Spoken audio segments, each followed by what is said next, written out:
de qué trata la materia. La materia se denomina seguridad de la información, ¿sí? Y es un poco más abarcativo que lo que es ciberseguridad. Bien, ahora vamos a verlo en las primeras clases. Entonces, les cuento un poco el macro. La idea es la siguiente. Nosotros lo que vamos a hacer es, vamos a ver los conceptos básicos de seguridad de la información. Vamos a aprender sobre algunas metodologías de cómo gestionar la seguridad de la información en cualquier institución. A conocer distintos tipos de servicios de ciberseguridad que se brindan hoy en día en cualquier tipo de institución. A conocer algunos mecanismos de protección y prevención, como es, por ejemplo, firewall o como es, por ejemplo, algoritmos criptográficos. ¿Bien? Entonces, es un poquito como ¿cómo decirlo? Una pequeña introducción a distintas temáticas que obviamente que después hay especialidades puntuales, ¿sí? Lo que a mí me interesa que se lleven de acá es entender más que nada como la teoría, tener como el marco teórico, que después lo van a poder implementar en donde sea cualquier institución en la cual ustedes trabajen o en el rol que ustedes se desempeñen, pero bueno, me interesa que se lleven determinados conceptos que para mí son claves para cualquier tipo de trabajo, y más si se dedican a lo que vendría a ser ciberseguridad. Entonces, dicho todo eso, le paso a comentarles un poco cómo es el esquema de aprobación de la cursada y promoción. En principio, las clases son todas virtuales, ¿sí? Entonces, estas clases van a ser todas virtuales, salvo bueno, viene ahí Maxi festejando, yo también. Van a ser todas virtuales, excepto el examen final, ¿sí? El examen, no al final de la materia, sino el último examen que se toma acá dentro del cuatrimestre, quiero decir. Entonces, que ese sí o sí nos piden que sea presencial ahí en la universidad. Entonces, la cuestión es la siguiente. Nosotros vamos a tener trabajos prácticos que van a ser entre 3 o 4 trabajos prácticos. No los tengo del todo definidos aún, porque lo que vamos a hacer es, de alguna forma, reducir algunos que habían quedado como muy extensos. Entonces, bueno, van a haber entre 3 o 4 trabajos prácticos, un trabajo único integrador, un parcial y una instancia de recuperación de ese parcial. Entonces, para poder, de alguna forma, aprobar, o sea, básicamente lo que tienen que hacer es sacarse 4 o más puntos para solo aprobar la materia. Ahora, si ustedes lo que quieren hacer es promocionar, siempre y cuando obviamente tengan las correlativas, ¿bien? Entonces, para eso van a tener que sacarse 7 o más de 7, ¿bien? En promedio. Y en cada una de las instancias de aprobación pueden sacarse 6 o más, ¿sí? Pero el promedio tiene que dar 7. O sea que si se sacan un 6 en la primera instancia, por ejemplo, en el primer trabajo, no quiere decir que ya perdieron la promoción, o sea, siguen en campaña para la promoción, ¿sí? Siempre que no se saquen menos de 6, van a seguir en campaña por la promoción. Y acuérdense que el promedio tiene que ser mayor o igual a 7, ¿sí? Para contarles un poco cómo es la modalidad de aprobación y de promoción. ¿Alguna duda respecto a esto? Si no, seguimos. No, profe. Ok. Muy bien, bueno, cualquier cosa igual también tienen mi mail institucional y ahí cualquier cosa me pueden preguntar, ¿sí? Igual de todas maneras, al ser tantas personas, yo lo que siempre sugiero es que sí, las 42 alumnos que son hoy, por ejemplo, me escriben vía email y la verdad que no voy a poder darles una atención personalizada a cada uno. Entonces, yo lo que siempre sugiero es aprovechen estos espacios para consultar. Sáquense todas las dudas, que justamente para eso ponemos estos espacios. Muy bien. Si tienen algún tipo de problema administrativo, como que no sé, no se pueden inscribir o lo que sea, bueno, sí, escríbanme por email, ¿sí? Cuestiones administrativas. Después, todo lo que sea referido a trabajos prácticos, acá. Consulta acá. Bien. Muy bien. Por una cuestión de nada, de optimización de tiempo, de recurso humano y demás. Profe, una consulta. ¿Los trabajos prácticos son individuales o en grupo? No, son dos grupales. Ok. Bueno, salvo el examen, después los trabajos son todos grupales, ¿sí? Bien. Muy bien, entonces ya vamos a arrancar a ver qué es un poquito esto de seguridad de la información. ¿Bien? En la clase de hoy vamos a ver, subir a los PDFs que use y graba las clases. No, las clases no las grabo, ¿sí? Sino que dicto primero la teoría y después la habilito en el campus, ¿sí? Entonces, en principio, hoy vamos a ver una introducción a la materia, que es sobre seguridad de la información. La clase que viene vamos a ver sobre riesgos, ¿sí? Luego de la segunda clase ahí se va a habilitar el primer trabajo práctico. Pero hasta esta instancia hoy solamente es bueno como para empezar a conocernos, para empezar a introducirnos un poquito en la materia, ¿bien? Y luego yo, a medida que voy dando las teorías, las voy subiendo en el campus, ¿sí? Son estas mismas. Muy bien. Las correlativas, no sé si alguno me puede ayudar con eso. Ahora después nos fijamos igual. Me parece que redes es solo la correlativa. Para poder promocionar luego esta materia. Luego nos fijamos bien en el programa, en el calendario. Creo que algoritmos y redes, creo. Ok, bien. Después me aseguro bien y les comento cuáles son esas materias. Gracias, Juan. Muy bien. Entonces, ¿qué es un activo de información? ¿Qué es la seguridad de la información? ¿Cómo se garantiza la seguridad de la información? Y algunos ejemplos de políticas. Bien. Bueno, yo sé que esto es un poco aburrido porque es teoría y demás. Ahí está. Yo sé que esto puede ser un poquito aburrido, pero es un mal necesario. Entonces, vamos a ir como de a poquito. Primero vamos a, de alguna forma, definir lo que es activo de información. ¿Sí? Entonces, cuando hablamos de activo, ¿no? De una forma más genérica, decimos, bueno, todo lo que tiene valor para una empresa o para una institución. Cuando hablamos de activo de información, vendría a ser la información que se gestiona en esa institución, ¿bien? Que puede ser en formato digital o puede ser en formato papel, ¿bien? Y además, todo a través de lo cual, todo elemento, a través de lo cual se manipule esa información, ¿no? Ya sea que se transmite esa información, se procesa o se almacena. Bien, todo eso se considera activo de información. Entonces, ¿qué puede ser activo de información? Puede ser hasta incluso una instalación, o sea, un edificio, puede ser una base de datos, puede ser el personal mismo que tiene acceso a esa información, pueden ser los archivos específicos, ¿bien? Entonces, todo eso conforma lo que vendría a ser el término activo de información. Entonces, normalmente lo que se dice es, bueno, uno tiene que garantizar la seguridad de la información, es decir, resguardar esa información. Ahora, ¿por qué se les ocurre que sería necesario resguardar la información? A ver, a alguno se le ocurre algo, decir, bueno, ¿por qué es importante resguardar la información de una institución? Para evitar la vulnerabilidad y la mala manipulación de la información sería Ok, o de aquellos que trabajen o estén intervenidos ahí. bueno, pueden ser entonces información personal, ¿no? De los empleados, ponele. También de los usuarios.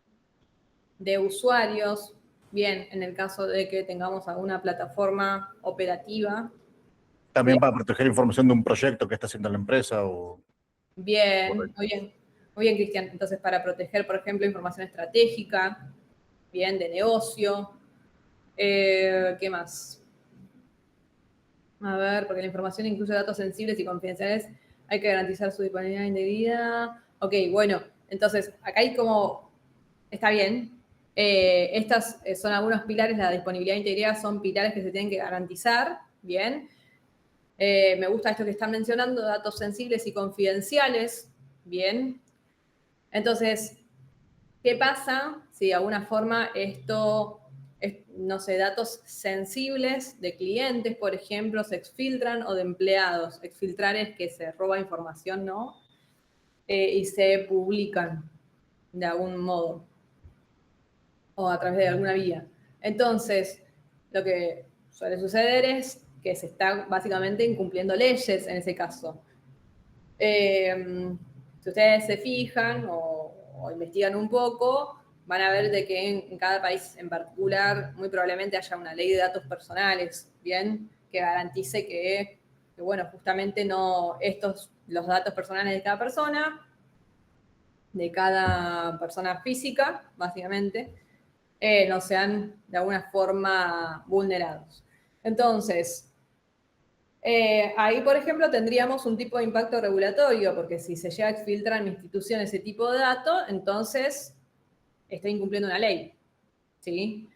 Ahora, vamos a otro escenario. No sé, yo soy cliente de Mercado Libre, ¿no? Y se exfiltra los datos de tarjetas de la plataforma, por ejemplo, ¿no? Se fugan, vamos a decir se fugan los datos de tarjeta de la plataforma y eso se hace público en todos los medios de comunicación. Entonces, ¿qué voy a tener? Un impacto reputacional, ¿sí? Voy a tener un impacto económico, porque muy probablemente esos datos de tarjeta se utilicen para fraude bancario. Y después, como entidad financiera, me voy a tener que hacer cargo en hacer las devoluciones. Bien. Entonces, todo esto va generando, o sea, el no resguardar la información de manera correcta va a potencialmente generarme daños regulatorios, o sea, incumplir leyes, daños reputacionales, ¿no? Pierdo clientes, daños económicos, como el que le acabo de decir, fugan datos de tarjeta y se utilizan para realizar fraudes, ¿bien? Puede ser, bueno, puede ser que los impactos sean de manera que tenga un impacto estratégico, ¿bien? Como decía hoy, me parece que era, sí, Cristian, que hablaba sobre el tema de que se fuga información de negocio, ¿no? Y bueno, puede ser que eso de alguna forma me saque una ventaja competitiva respecto a otra empresa que se aboca exactamente a lo mismo, ¿bien? Entonces puedo tener impactos estratégicos, ¿sí? Bueno, entonces, si yo no garantizo de que esa información, me está faltando como otro pilar que vendría a ser, por ejemplo, un impacto en las operaciones. Entonces, ¿qué pasa? Por ejemplo, tengo una infraestructura que es eficiente, que de alguna forma no tolera, okay, digo que de alguna forma no tolera, ¿cómo es esto? Perdí el hilo. Ah, sí, una infraestructura que es vulnerable, que no soporta, por ejemplo, mi servidor web no soporta N cantidad de solicitudes en simultáneo y me hacen un ataque dirigido que se llaman denegaciones de servicio, donde se generan desde una IP o desde N cantidades de IPs miles de solicitudes hasta que tu servidor no da abasto y se cae el servicio, ¿no? Entonces, ¿eso qué sucede? No está del todo protegido, por así decirlo, la infraestructura que mantiene ese servicio operativo. Entonces, ahí que estoy viendo, que prácticamente al no tener protegido ese activo de información me está generando un impacto operacional, ¿sí? Un impacto en las operaciones de negocio. Bueno, entonces fíjense la importancia, digamos, ¿no? De decir, bueno, yo tengo que de alguna forma proteger mi información y en realidad todos los activos de información, ¿sí? Muy bien. Hasta acá, ¿me van siguiendo el hilo? Sí. Buenísimo. Entonces, bueno, bárbaro, hablamos de lo que es activo de información, que es la información en todos sus formatos, y los elementos que te permiten de alguna forma tratarla, ¿sí? Ahora, cuando se habla de seguridad de la información bueno, la idea sería garantizar, ¿no? la protección o la preservación de 3 pilares. Una es la confidencialidad, otra es la integridad y otra es la disponibilidad. Entonces, ahora vamos a ver de qué trata cada uno de estas fases, o de estos pilares, mejor dicho. Entonces, la disponibilidad prácticamente vendría a ser de que la información se pueda acceder por el personal autorizado cuando lo necesite, ¿sí? Ahora, confidencialidad es que solamente lo pueda acceder el personal autorizado, ¿bien? Y, a ver, ok. E integridad, perdón, prácticamente se basa en que solamente el personal autorizado pueda hacer modificaciones de la información, ¿bien? Que prácticamente no la altere otra persona que no esté autorizada, ¿bien? Muy bien. Entonces, bueno, todo muy bonito, decimos, bueno, sí, re importante garantizar la seguridad, pero bueno, eso, ¿cómo se lleva a cabo? ¿Cómo se implementa? Bueno, entonces eso prácticamente se implementa siguiendo determinados estándares, ¿sí? O siguiendo determinadas guías. Entonces, la que es muy utilizada de manera internacional es la ISO 27000, ¿sí? Que es una familia de estándares que básicamente te describen cómo implementar, se llama Sistema de Gestión de Seguridad de Información, que básicamente es un paso a paso de vos cómo podés garantizar la seguridad de la información en tu institución, ¿bien? Entonces, lo que plantea este estándar en particular es que, bueno, no es que se va a garantizar la seguridad absoluta, sino que la idea radica en identificar cuáles son los riesgos, ¿bien?, de tu negocio o de la institución en particular, para poder de alguna forma mitigarlos, o sea, o reducirlos, vamos a decir, reducir esos riesgos, bien, implementando controles, eliminando el activo que me está generando ruido, que me está generando riesgos, ¿sí? Bueno, X, cuando terminamos tratamiento, por así decirlo. Entonces, la idea es conocer cuáles son los riesgos a los cuales yo estoy expuestos, minimizar esos riesgos aplicando un tratamiento particular, bien, y de alguna forma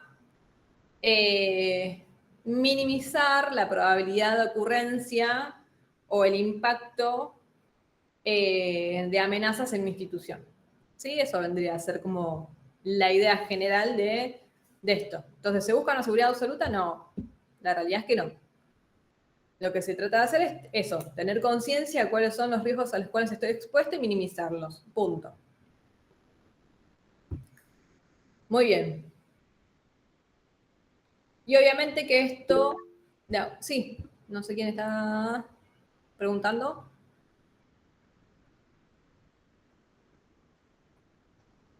¿Alguien levantó la mano o algo? Porque escuché un ruidín. No, había sido yo sin querer. Ah, ok.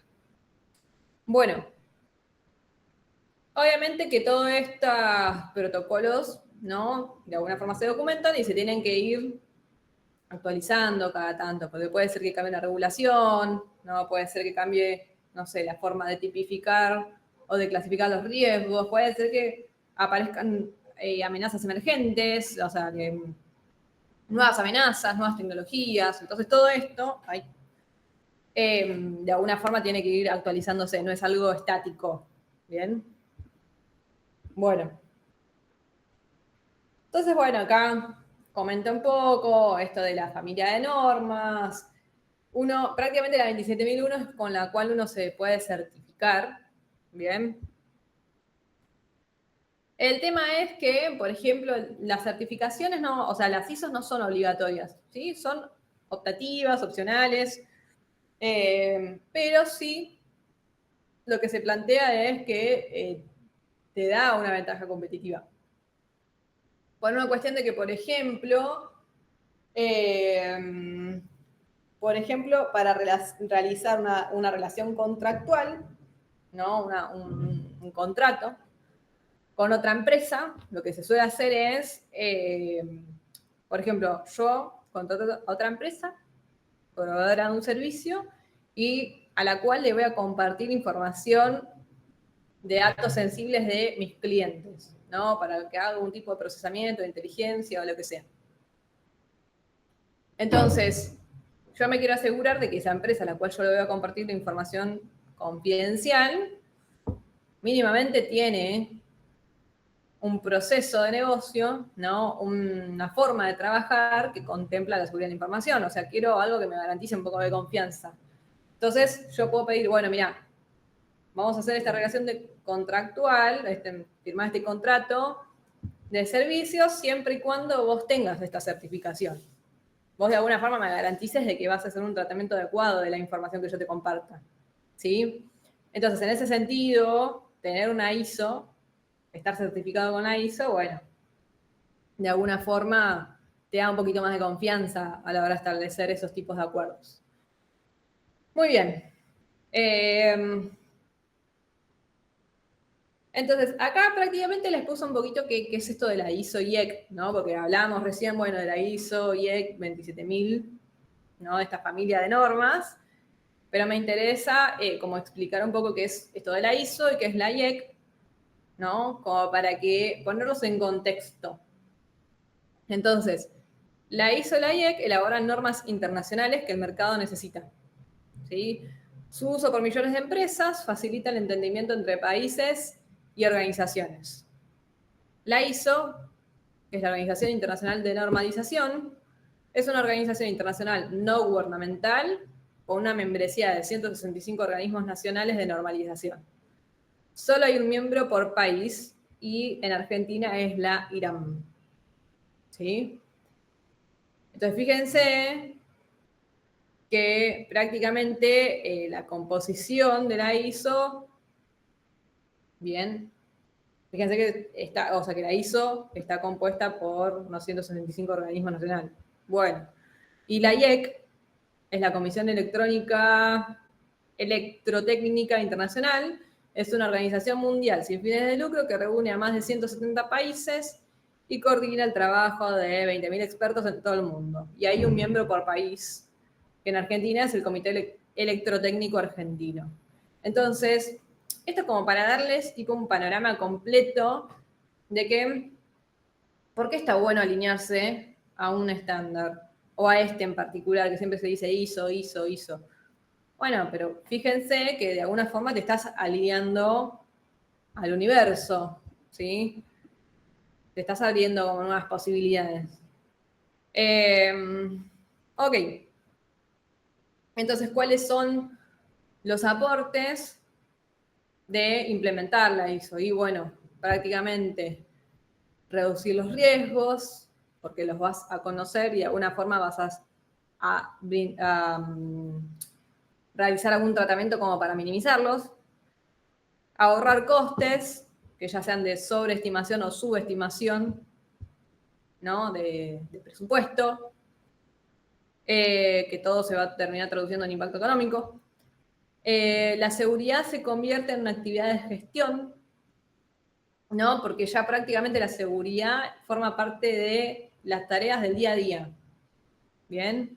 Entonces, si vas a desarrollar una aplicación, bueno, va a estar el equipo de ciberseguridad metido desde una primera instancia, ¿no? Para evaluar, para asesorar, para que el personal tenga las capacitaciones en ciberseguridad realizadas, ¿no? Para que se respeten determinadas buenas prácticas a la hora de desarrollar.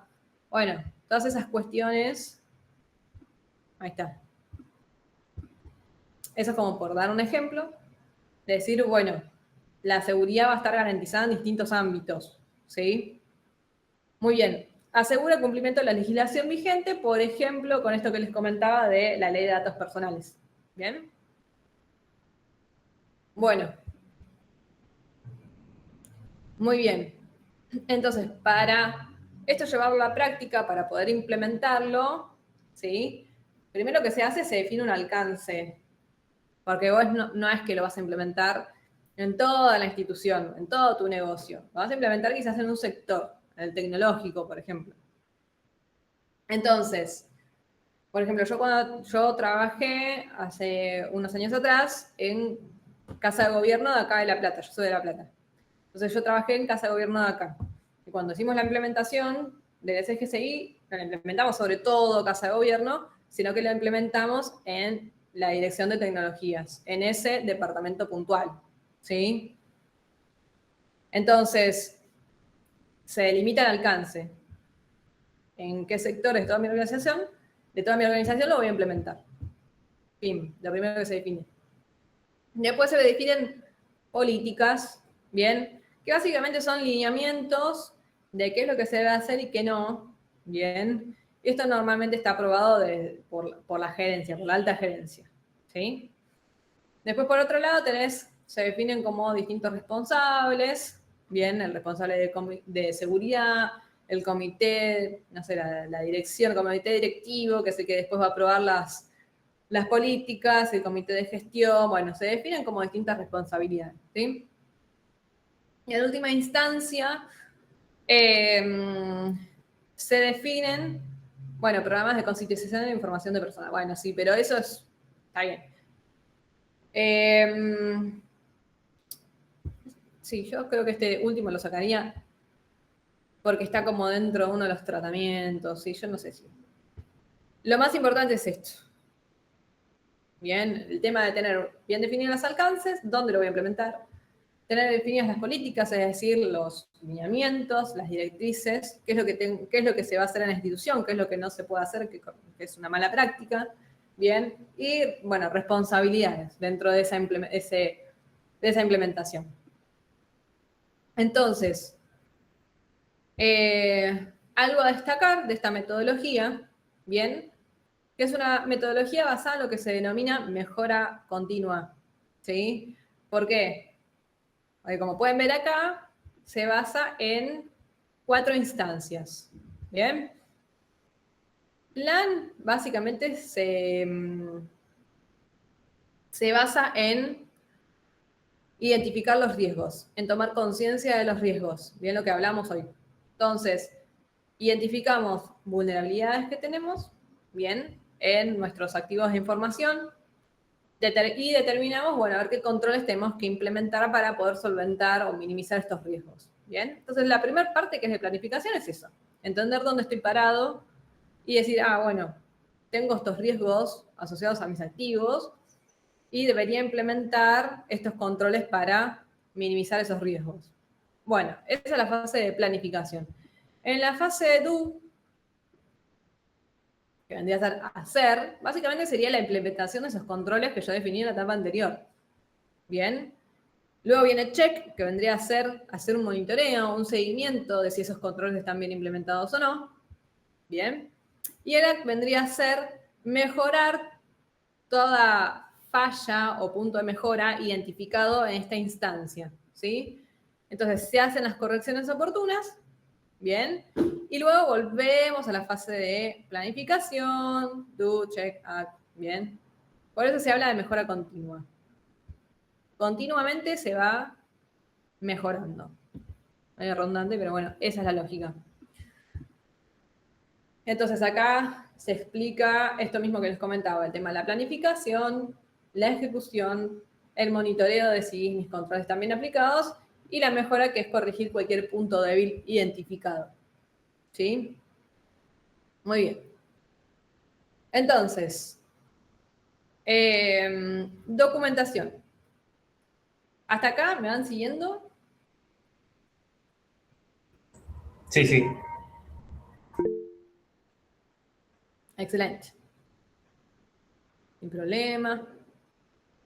Bueno, muy bien. Entonces, esto es importante porque está bueno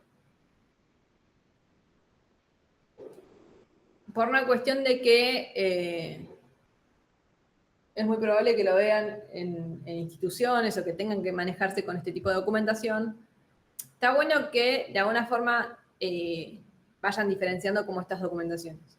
Entonces, básicamente políticas, como les mencionaba hoy, son lineamientos generales, ¿sí? Son directrices, bien, que acuérdense que esto lo aprueba el comité directivo o gerencial, en donde básicamente se establece qué corresponde a buenas prácticas, qué no corresponde a buenas prácticas, ¿sí? Y son de conocimiento público, o sea, por todos los empleados, donde se va justamente a implementar el SGCI, bien, esta normativa. Ahora, por otro lado se tienen los procedimientos. Entonces, la política normalmente, vamos para atrás, la política normalmente no lo define un empleado común y corriente convencional, bien, un operador quiero decir, sino que lo que define las políticas es el CISO. No sé si escucharon hablar alguna vez de un CISO. Bien. ¿Alguna vez escucharon hablar de la palabra CISO? No, profe. No, profe, no. Ok. Bueno, es básicamente el referente de seguridad de la información. Eso es lo que es el CISO. Entonces, en distintas instituciones se cuenta con un referente, bien, de seguridad de la información. Y esa persona es la que dice cuáles son las buenas prácticas, cuáles son las que no son buenas prácticas y qué directrices se tienen que seguir, ¿sí? Entonces, normalmente las políticas las define una persona, ¿bien? Y después todo el resto, esto obviamente que lo aprueba la gerencia, y después todo el resto acata, tiene que acatar, ¿no?, a esas políticas, ¿bien? Entonces, hay una persona que define las reglas, el comité lo aprueba, pim, pim, pim, y después todo el resto de los empleados tiene que amoldarse y adaptarse a esas políticas, ¿sí? Ahora, entonces normalmente ustedes no van a ser como las personas que definan esas normativas, a no ser que quieran desarrollarse como CISOs, ¿sí? Quieran dedicarse a eso. Ahora, lo que lo que más frecuentemente van a generar son lo que se denominan procedimientos. Entonces, estos procedimientos es documentación propia de cada área, bien, donde se explica el paso a paso de cómo se ejecuta una tarea puntual. Entonces, vamos a llevarlo a...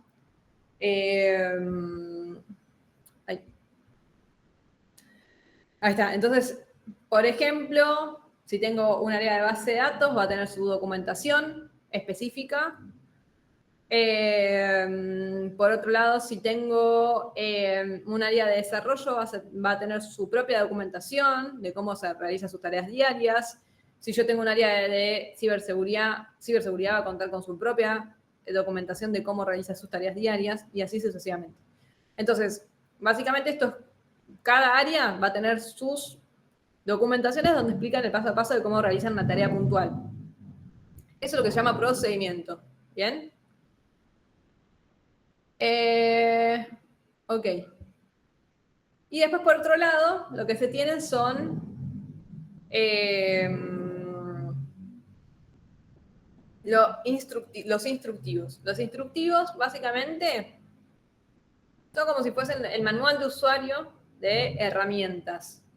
¿Alguna vez leyeron un manual de usuario? O sea, prácticamente es el documento que te dice dónde tenés que hacer clic, dónde tenés que configurar, no sé, un determinado parámetro, bueno, entonces es como que es un documento que te describe cómo usar una herramienta puntual, ¿sí? Es eso, y eso es un instructivo.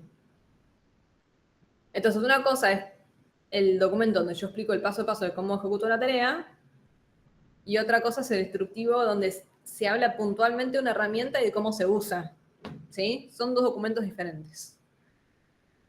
Y en última instancia estaban como los registros, que son los documentos donde prácticamente lo que se va de alguna forma evidenciando vendrían a ser como las métricas o los indicadores de seguridad, que lo que te permiten básicamente es evaluar la performance, ¿no? O esto, si vos estás cumpliendo con los objetivos de seguridad establecidos. Bueno, eso como para comentar un poco los distintos tipos de documentaciones.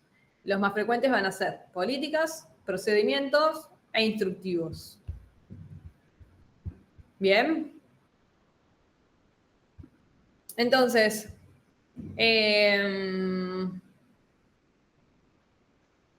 hay veces que están como ordenados de formas diferentes.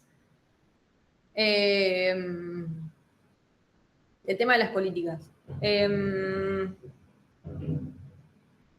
Hay veces que se tiene como políticas más macro y después se tienen como unas subpolíticas que se llaman normativas o políticas de bajo nivel, como dicen ahí, o normativas.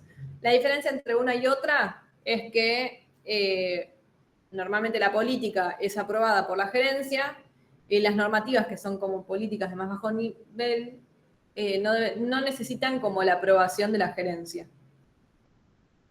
Es la única diferencia. Después, prácticamente, en el contenido es igual. Entonces, lo único que se diferencia es que, o lo que te permite hacer eso, es flexibilizar un poco las normativas. Eso sucede ¿por qué? Porque es como medio tedioso o medio engarroso que cada vez que se necesite plantear una política que sí o sí pase por la aprobación de la gerencia, ¿no? Entonces, una forma como de flexibilizar toda esa cuestión un poco más burocrática que implica tener que aprobarla, armar la política, hacerla aprobar, bajar lineamiento y toda la cuestión, es bueno, prácticamente decir, bueno, vamos a hacer una política general de ciberseguridad o de seguridad de la información que esa esté aprobada por la gerencia. Buenísimo. Y después el resto de las políticas las planteamos como normativas, como tienen un poco menos de peso, ¿sí? Y no necesitan la aprobación de la gerencia. Entonces, de alguna forma, uno define lineamientos de una forma más flexible, ¿sí? Eso se los cuento de forma anecdótica. No creo que igual se lo vayan a acordar después a futuro. Pero se los cuento como para que sepan cuál es esa diferencia dentro de una institución, ¿sí? Después, básicamente, política o normativa en el contenido es igual. Lo que cambia es quiénes lo aprueban, básicamente. Muy bien, entonces vamos a dar un ejemplo de qué es esto de políticas o normativas. Entonces, una muy conocida es la política de pantalla y de escritorios limpios, por ejemplo. ¿Bien? Entonces, en la política de pantalla y escritorios limpios, o sea, básicamente uno en estas políticas lo que se busca es garantizar la seguridad de un activo en particular. Entonces, en este caso estamos hablando de prevenir todo tipo de daño o de robo de información que esté en las oficinas, ¿sí? Entonces, que esto puede ser, no sé, todo lo que se encuentre en un equipo de cómputo, en la impresora que está en la oficina. Entonces, por ejemplo, se plantean los siguientes lineamientos. Ahí va. Entonces, por ejemplo, se plantean los siguientes lineamientos. Se plantea bloquear la sesión luego de entre 2 y 5 minutos de inactividad. Bien, o sea que todas las máquinas, todas las estaciones de trabajo de las oficinas, si hay inactividad durante 5 minutos, se bloquean solas. Bien, o yo siempre haría lo más restrictivo. Bien, menos cantidad de minutos, mejor. Contar con una pantalla de inicio de sesión con usuario y contraseña, obviamente, porque si no tenés usuario y contraseña, te puedes meter a la computadora de cualquiera de los empleados. Cuando un empleado se ausenta de su puesto de trabajo, bien, debe bloquear la computadora y guardar en un lugar seguro toda información en formato físico o electrónico que contenga información crítica. ¿Sí? Entonces, si vos te vas a parar, che, tengo ganas de ir al baño, bueno, te parás y bloqueas la computadora. ¿Sí? Bueno, Eso para poder básicamente evitar cualquier tipo de intrusión física en ese caso. Muy bien. La información crítica debe retirarse inmediatamente de las impresoras. Yo voy a imprimir algo mega confidencial, voy, me paro al lado de la impresora y espero ahí hasta que salga el papelito. Bien. Y después minimizar impresiones para evitar la circulación de información. ¿Sí? Bueno, tratemos de evitar imprimir, así evitamos también fugas de datos confidenciales. ¿Bien? Entonces eso como para dar un ejemplo de lo que plantearía una política. Bien, en este caso, entonces fíjense que esto es aplicable a cualquier empleado que trabaja en una oficina. Al empleado de legales, al empleado de recursos humanos, al empleado de desarrollo, al empleado de base de datos, al empleado de seguridad. ¿Sí? ¿Hasta acá me siguen? Sí, sí, perfecto. Buenísimo. Sí, profe. Bien. Entonces, fíjense que es aplicable a cualquier empleado. Entonces vamos a ver otro ejemplo de política. Bien. Política de control de accesos lógicos. Entonces, el objetivo es permitir el acceso a las redes y sistemas de la organización solo a personal autorizado y controlar la navegación para minimizar riesgos. Bien, entonces, ese es el objetivo último de esa normativa. Bien. Controlar el tema de los accesos a sistemas y redes. Bien. Entonces, cada empleado tiene que contar con su propio usuario y contraseña y podemos decir que, por ejemplo, no se debe compartir la contraseña. Bien. Su propio usuario y contraseña y no se debe compartir o se debe mantener secreta, ponele. Los sistemas utilizados deben contar con técnicas de autenticación y autorización. ¿Sí? Ya eso, por ejemplo, se había planteado en lo de la estación de trabajo. Que la estación de trabajo, o sea, la máquina de trabajo, tenga una pantalla de inicio de sesión. Se deben utilizar contraseñas robustas. Bien. Se debe mantener un nivel de acceso a Internet que permita realizar las tareas diarias, pero que no impliquen una amenaza. O sea, bloquear todo tipo de dominio sospechoso. Entonces acá sería, bueno, poder tener acceso a mis plataformas, pero de alguna forma bloquear cualquier tipo de acceso a sitios que me puedan llegar a comprometer mi estación de trabajo. ¿Sí? Bueno, entonces eso puede ser como... y garantizar, por ejemplo, el mínimo privilegio. Sí, quizás acá hablaría más de un poco de garantizar el mínimo privilegio, que quiere decir que yo solamente voy a dar acceso en mis sistemas de la organización a solo personal autorizado, ¿no? O a solo el personal que requiere básicamente ese ingreso para sus labores diarias, ¿no? Entonces, con eso, básicamente estarías garantizando que nada más accede al personal que necesita acceder a esa plataforma, por ejemplo.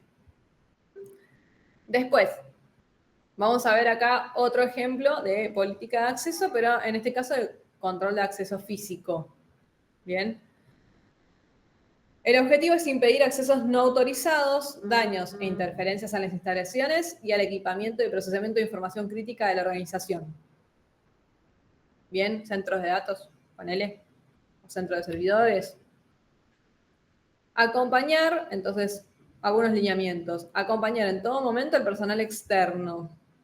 Viene alguien, ¿no?, a hacer algún tipo de soporte técnico. Bueno, hay que ver, o sea, si está entrando a nuestro centro de datos críticos, donde tenemos todos los servidores, y bueno, algún tipo de revisión física tiene que haber, digamos, en el sentido de seguridad física, quiero decir.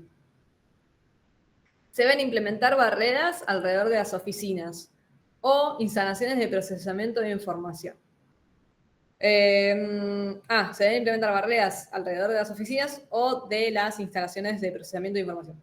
Ok.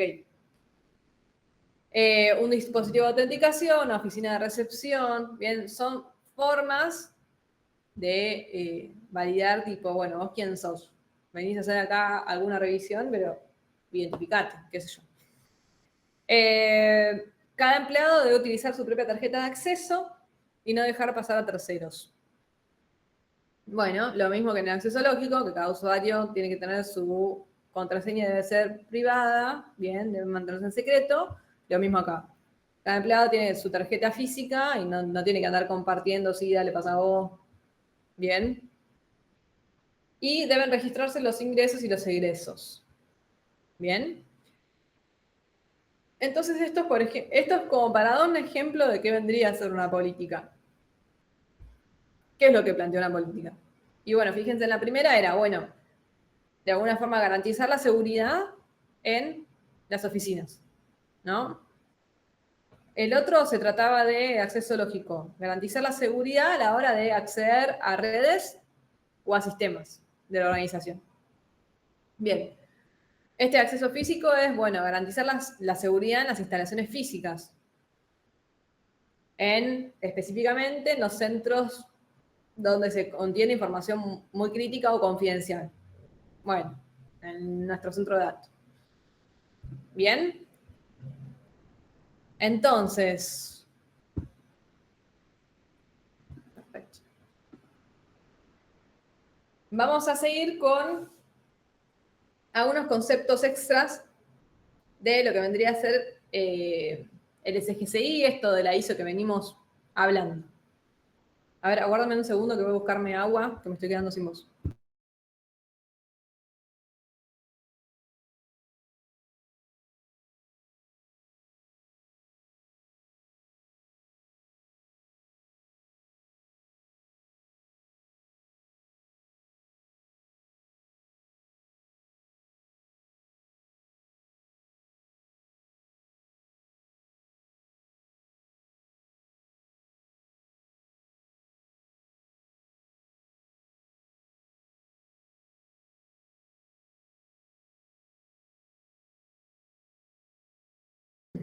Ahí estamos. Bueno, entonces vamos a definir qué es amenaza, qué es vulnerabilidad, qué es impacto. Bueno, es una pequeña introducción porque la siguiente teoría trata sobre riesgos, donde justamente vamos a hablar de cada uno de estos términos. ¿Bien? Entonces, amenaza definida por esta normativa, ¿no? Circunstancia desfavorable que puede ocurrir y que cuando sucede tiene consecuencias negativas sobre los activos, provocando su indisponibilidad, funcionamiento incorrecto o pérdida de valor. ¿Sí? Bueno, entonces, amenaza es algo malo que puede ocurrir. ¿Sí? Puede ocurrir. Potencial. ¿Sí? Eso es importante. Cuando se habla de amenaza es algo malo que puede pasar. ¿Bien? Obviamente que si pasa eso, lo que va a impactar es en el activo de información y por ende en el negocio. ¿Sí? Bueno, vulnerabilidad. Es una debilidad en un control o activo y que facilita la materialización de amenazas. ¿Bien? Entonces, es una debilidad en un activo de información, como por ejemplo, ¿vieron cuando se habla de que se encontró una vulnerabilidad en un sistema? ¿No? Bueno, justamente es una debilidad que tiene ese sistema y que quizás vino un hacker y sacó provecho de eso. ¿Sí? Bueno. Puede ser una debilidad en un sistema, puede ser debilidad en infraestructura. ¿Sí? Bueno. Evento. Uy, acá no me marean. Bueno, evento de seguridad de la información. Ocurrencia identificada del estado de un sistema, servicio o red de comunicaciones que indica una posible violación de las políticas de seguridad de la información o falla de los controles o una situación previamente desconocida que puede ser relevante para la seguridad. Bueno, vamos a resumir. El evento básicamente es la amenaza de alguna forma materializada. Entonces, Antes decíamos, che, la amenaza es algo malo que puede ocurrir. Por ejemplo, que se me infecte la computadora con un malware, ¿sí? Entonces, bueno, tengo mi computadora, potencialmente se me puede infectar con un malware. Otra cosa es que eso pase. El evento sería cuando se identifica esa anomalía en mi sistema. Bien, mi antivirus me empieza a chillar y me empieza a decir, che, te descargaste un archivo virulento, ¿sí? Entonces, bueno, ya eso es un evento, ¿sí? Ahora, incidente, dice, es un evento de seguridad de la información inesperado o no deseado que posee una probabilidad significativa de comprometer las operaciones de negocio y amenazar la seguridad de la información.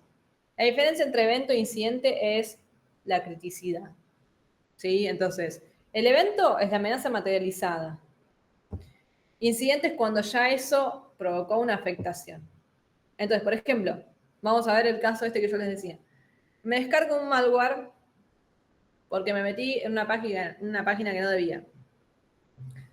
Me descargué un malware sin querer en mi computadora y ese malware corría sobre Windows, pero yo tengo Linux, por ejemplo. Entonces, bueno, básicamente ahí tengo un antivirus que me lo detectó. Listo, se borró mi máquina, ya está. No se pudo ejecutar porque corría sobre otro sistema operativo. Entonces, de alguna forma hubo algo malo, sucedió, que es que me descargué el malware, pero se contuvo el caso, no hubo afectación, listo, evento. Vamos a pensar otro escenario. Me descargo ese malware, mi antivirus no lo detecta, ese malware corría sobre el sistema operativo que yo tengo en mi computadora y me termina encriptando toda mi información y soy víctima de un ataque de ransomware, ¿no? Bueno, ahí hay una afectación. Entonces, ahí es cuando decimos, bueno, esto es un incidente. Es algo malo que sucedió, una amenaza que sucedió y que además generó una afectación. ¿Sí?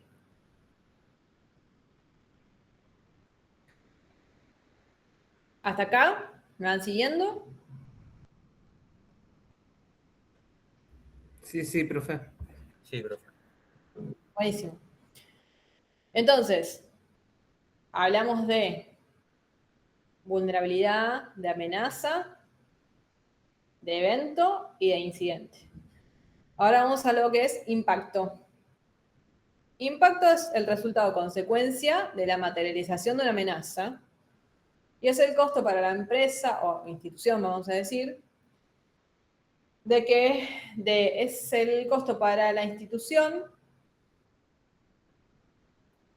que puede o no ser medido en términos estrictamente financieros.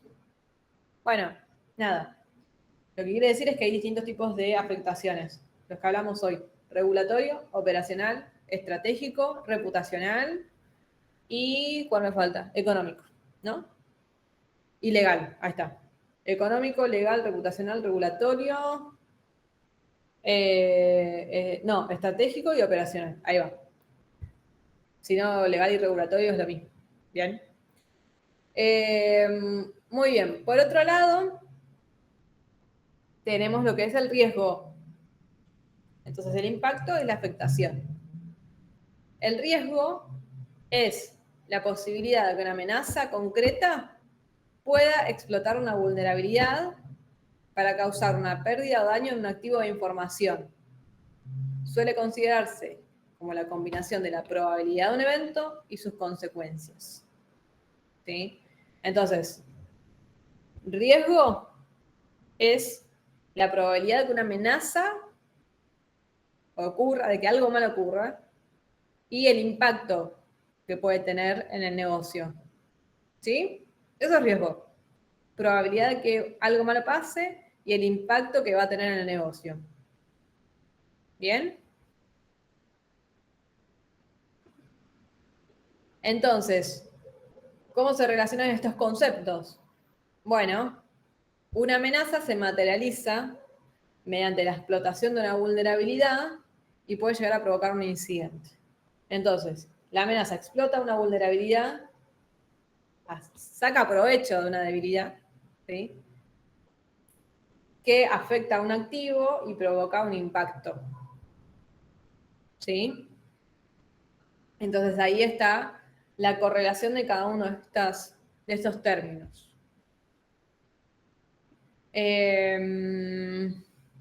Entonces, una amenaza saca provecho de una vulnerabilidad afectando a un activo y la afectación, acuérdense, que es lo que provoca un impacto de distinto tipo, económico, regulatorio, reputacional, y demás. Entonces, vamos al ejemplo puntual. Yo tengo mi computadora de trabajo. La amenaza es que mi computadora se me infecte, como bien decíamos hace unos minutos. Y mi vulnerabilidad es que, por ejemplo, yo cuento con un sistema operativo que ya no tiene más soporte como es Windows XP. ¿Bien? Entonces, fíjense que acá la vulnerabilidad está en el activo. ¿Sí? Y estoy muy, de alguna forma, propenso a que me descargo cualquier cosa y se me infecta la máquina. ¿Bien? Bueno, perfecto.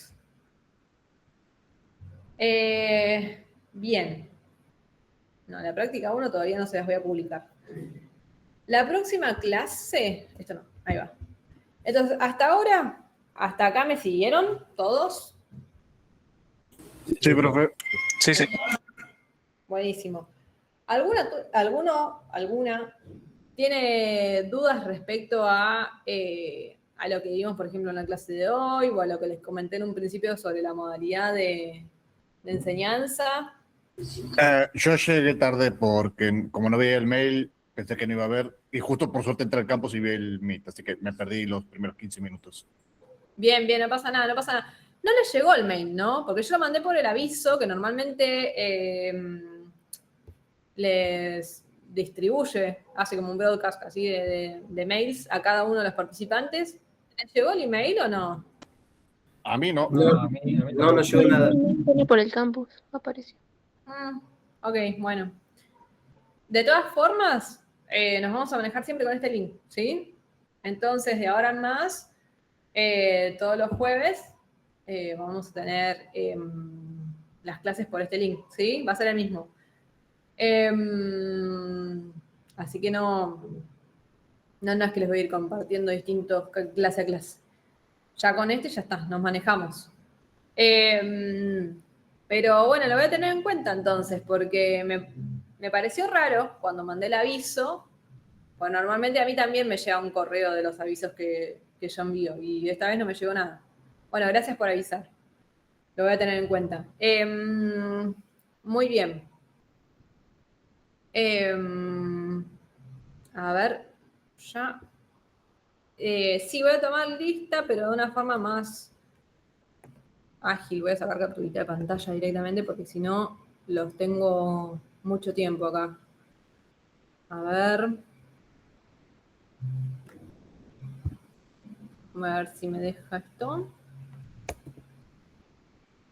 ¿Alguien quiere hacerme alguna otra pregunta puntual?